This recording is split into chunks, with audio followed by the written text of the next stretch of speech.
It's good to see you. He was your best friend. How the hell could you not go to my brother's funeral? Grace, I'm sorry. I was trying to be sensitive to your feelings. Now you're sorry? Now you want to be sensitive to my feelings?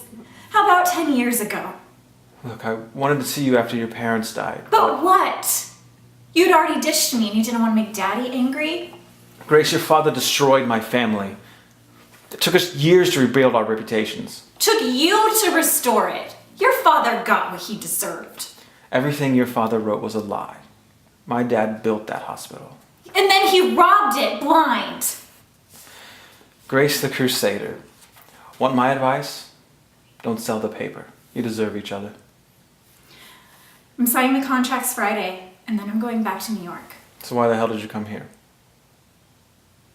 I guess I came to say goodbye. Letting you go was the worst mistake I've ever made. I've regretted it ever since. It took me a long time to get over it, but I did. I didn't. Goodbye, Victor. That's a great painting. I sat for it years ago. I'd like to sell it, but I can't quite bring myself to part with it.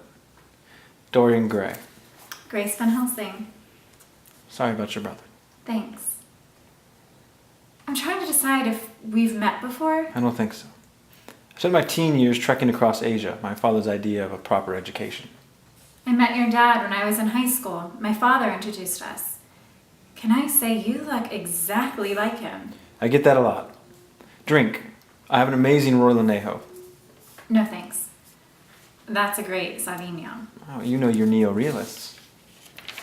Guston de Spirito, Fuseli. Oh, now you're showing off.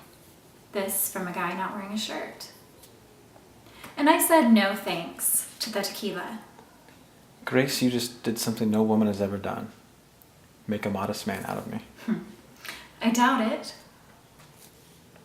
My brother came to see you the night that he died. I'd like to know why. And I was just starting to have fun. Fine. He came to ask me for money. He was looking for an investor. For the paper? But that doesn't make sense. We have an investor. I'm signing the papers on Friday. What did you tell him? I told him, screw you, prick. You bashed me in the paper, say a once great family has fallen into a haze of moral decay. Then you have the balls to come here and ask me for money? Paraphrasing. I guess the truth hurts. Not really. I happen to like my haze of moral decay. It makes me feel snuggly. My father used to tell me what a great man your father was. Clearly, you're nothing like him. I'm sorry I couldn't be at Chris's funeral. I got called to London. He was a special man. Thanks. The flowers you sent were beautiful. I have one question. My brother mentioned that even though your group is buying the paper, that the day-to-day control of the Guardian would remain within my family. But I didn't see that in the contracts. It's true. We had an understanding that Chris would remain in the editor's chair. But of course, that's impossible now. Such a loss. Thanks. But I'm going to need that provision put back in. I decided to stay on as editor. Where's this coming from, Grace? Well, the past few days I've realized something. To the city, the Guardian is a newspaper. To you, it's an investment. But to me, it's family. And yet you've never run a newspaper before. I'm a Van Helsing.